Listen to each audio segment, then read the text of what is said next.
2021. Saya berada di rumah seorang seniman Merapi.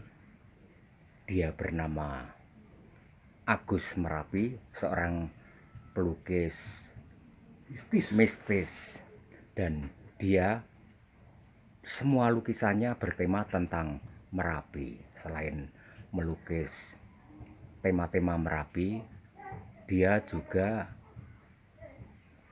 suatu ketika ritual itu yang pernah saya ketahui, dan ternyata ritual itu rutin dilakukan tiap Kamis malam Jumat. Kebetulan sekarang ini hari Kamis ya, saya pas datang ke tempat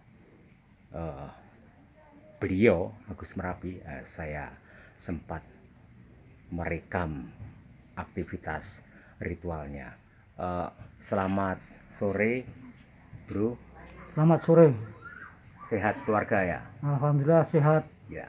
Ini sampean itu kalau melukis tema-tema tentang Merapi itu bagaimana? Barangkali memang itu sudah menjadi tekad supaya punya ciri khas atau bagaimana? Awalnya saya itu Merapi dirusak ya, sekitar tahun 90 ya. Ya, ya. Tuan penambangan pasir begitu banyak sehingga kampung-kampung gaib di lereng Merapi itu juga dihancurkan. Gitu. Maka dari itu saya minta izin kepada Merapi, saya akan memberi sesaji kepada Merapi. Tapi karena saya seorang pelukis, ya, maka sesaji saya adalah lukisan. Oh, jadi intinya lukisan itu sebagai berdoa lewat diwujudkan dalam bentuk lukisan, dan lukisan itu juga sekaligus sebagai keprihatinan melihat lingkungan di Merapi yang dirusak, begitu mungkin ya? Ya itu karena Merapi dirusak, terus banyak kampung-kampung gaib, para penghuninya kan udah pergi, maka dari itu kamu nggak usah marah ya. Saya masih orang Merapi, saya peduli. Ini perjuangkan untuk kamu sebuah lukisan untuk sesaji kamu. Kamu harus tenang saja di situ, nggak usah marah. Ya. Jadi secara metafisika itu ada kontak begitu ya dengan penghuni Merapi. Tetapi ketika sampean melakukan ritual di Kali Blungkeng ya, saya mendengar cerita bahwa sampean sebelumnya kontak dengan makhluk gaib Merapi. Betul begitu? Ya, saya selama tahun berapa ya, sekitar 8 tahun itu saya ritual hanya sekedar untuk bisa ngobrol dengan para tokoh-tokoh penghuni alam gaib Merapi, seperti Kiai Petro, Nyai Gedung Melati, Nyai Kendit, Kiai Sabu Jagat. Setelah 8 tahun itu, mulai tahun 2002 saya baru mempersembahkan lukisan saya untuk sesaji Merapi, yaitu pameran tunggal saya di Rumah Budaya Tembi Yogyakarta. Dan saat pameran itu saya bakarkan satu lukisan, saya kirim asapnya untuk ke Merapi. Saya juga pernah dengar cerita bahwa tahun 2010 sebelum Merapi erupsi besar ya, itu sampean mendapat pesan dari Merapi, tetapi ada warga yang tidak mempercayai. Benar begitu ya? Ya, ini malah Bapak Lurah saya sendiri. Waktu itu saya ritual di Blungkeng, itu saya dengan membawa 3 lukisan Merapi meletus. Jadi ini letusannya akan besar, dan saya sama anak istri pergi, saya dihadang di depan pintu. Loh, Agus Merapi kok pergi? Ini warga harus pergi semua karena akan dahsyat 3 kali lipat dari biasanya. Dan ternyata itu setelah saya pergi, warga nggak bisa keluar karena begitu dahsyatnya hujan pasir dan kerikil gitu. Jadi itu pengalaman ya empirik itu, padahal sampean sudah memberitahu pada Pak Lurah ya waktu itu. Dan sebelum Merapi erupsi sampean sekeluarga sudah meninggalkan rumah begitu ya? Iya, karena saya kan biasa ngobrol dengan alam, jadi alam juga akan memberi sinyal. Cuma orang sekarang kan terlalu sombong ya. Jadi orang begitu percaya teknologi, tidak mau mengenal lagi dengan alam, tidak bersahabat. Makanya ya alam tidak memberi kita, nggak bisa menangkap simbol-simbol Sinyal itu dari ya. alam itu. Iya, Nah, iya. kalau saya juga pernah Mbak Marijan itu tahun 2006 tak lukis bahwa besok kamu itu mati kena wedus gembel, ternyata dia mati wedus gembel, ada lukisannya gitu. Iya, iya. Jadi pesan Merapi itu disampaikan dari sinyal Merapi itu Anda terima sebelum Merapi erupsi. Saya pikir ini juga karena kepekaan sampean menurut saya ya, untuk komunikasi dengan makhluk-makhluk gaib Merapi itu, dan Ya, dari sana memberikan ya pesan atau sinyal iya, begitu karena ya. saya juga makhluk-makhluk gaib Merapi itu saya anggap sahabat, Ya. dan saya memberi persembahan sebagai tanda kecintaan saya kepada Merapi, yaitu Ya. berupa sesaji sebuah lukisan. Kalau dulu kan petani kan sesajinya hasil panen ya. Ya. Itu harus saya pelukis ya sesajinya sebuah lukisan ini seperti ini. Ya, ya.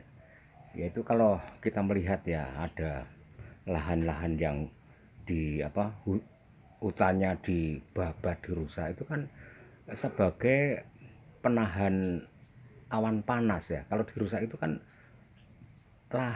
awan panas itu bisa menerjang ke daerah yang lebih luas, mungkin begitu ya. Ya, kalau untuk daerah Serumbung Dukun ini sangat berbahaya Ya, ya. karena sudah tidak ada sungai-sungai yang dalam. Ya. Jadi kalau nanti meletusannya ke arah sini, ya itu akan merambah ke kampung-kampung, sudah tidak terkendali lagi. Makanya ini sangat berbahaya sekali kalau nanti letusannya itu melewati ke arah Serumbung Dukun, itu sangat berbahaya. Ya, ya. Karena Merapi itu kan sebetulnya sulit diprediksi ya, misalnya arah awan panasnya kemana itu tergantung juga dari arah anginnya kan, dan memang semua harus waspada bahwa Merapi itu sumber barokah sebetulnya, tetapi juga ancaman yang kita tidak pernah tahu kapan akan erupsi. Tetapi menurut pakarnya bahwa Merapi kalau erupsi tidak akan lebih besar dari tahun 2010 kira-kira. Ya, begitu. belum tentu ya. Oh ya. Cuma tapi sebenarnya Merapi itu bukanlah bencana ya. Gitu ya. Tapi yang membuat bencana itu malah manusia ya. Gitu ya. Manusia itu membuat bencana kepada alam. Membencanai alam Membencanai alam, bukan Merapi bencana, karena Merapi itu sangat sayang pada warga Merapi. Letusannya itu kan berupa memberi berkah ya. Sebenarnya memberi kehidupan, bukan memberi bencana, karena cuma saja karena alam dirusak. Pemberian dari Merapi itu muntahnya kemana-mana karena alamnya sudah rusak. Tidak, jalannya sudah tidak baik lagi. Kalau dulu kan sungainya masih dalam-dalam, pohonnya masih lebat. Nah, itu apapun yang terjadi Merapi akan melewati jalan utamanya itu dan warga akan selamat. Tapi kalau sekarang ditambang, dirusak, pohon-pohon ditebangi, pasir diangkuti, ya nanti kalau jeblok ya besar sekali, ya itu warga sekitar Merapi yang akan menerima akibatnya. Yang penambang dari jauh-jauh cuma tertawa saja gitu. Jadi ini maka hati-hati para penambang besar itu, kamu itu sudah ada perjanjian sepihak dari Merapi. Kamu mencari pesugihan Merapi lewat penambangan pasir. Kamu tidak tahu, tapi makhluk-makhluk Merapi sudah berteken kontrak kamu adalah pesugihan Merapi. Bahaya itu, ingat. Ini baru saja Agus Merapi menyampaikan peringatan kepada penambang-penambang. Barangkali memang Merapi bisa erupsi lagi, dan erupsinya lebih besar itu kita tidak tahu. Tapi kalau erupsi itu pasti, karena Merapi itu masih terus saja masih aktif ya, dengan letusan-letusan kecilnya.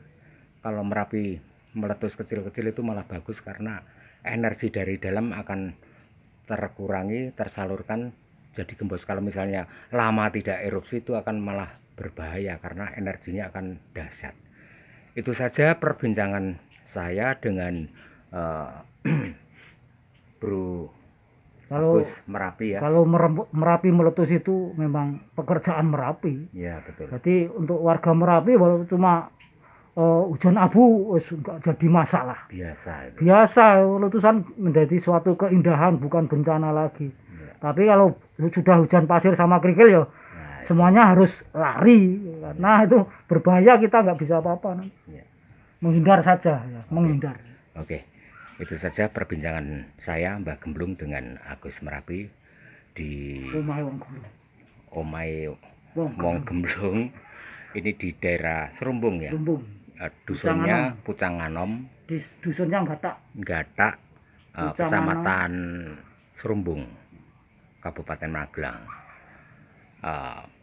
Mbah Untung juga berpesan, ini masih masa pandemi, tetap ikuti prokes, ya, disiplin memakai masker karena sampai sekarang dan waktu-waktu ke depan masih penting memakai masker. Ya. Salam sehat, salam semangat, jaga imun, jaga iman, dan merdeka. Merdeka.